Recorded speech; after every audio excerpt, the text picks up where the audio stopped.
The mini pump from the vintage shop.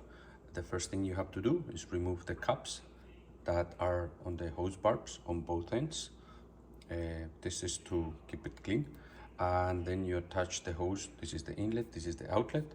And to sanitize it, just plug it into the power outlet. To sanitize it, I have a bucket full of sanitizing solution here.